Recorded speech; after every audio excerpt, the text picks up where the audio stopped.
వస్త్రాలు వేసేవాళ్ళు. అంటే ఊదా రంగు, తర్వాత ధూమ్రవర్ణాలు కొన్ని వస్త్రాలు వాళ్ళు వేశారంటే వీళ్ళు బాగా ధనవంతులు. పేదవాళ్ళ బట్టలు వేరుగా ఉంటాయి, దుఃఖంలో వాళ్ళకి గోని పట్టాలు ఉంటాయి.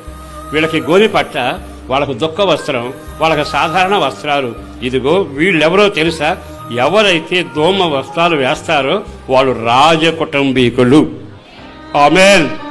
గట్టిగా చెప్పండి.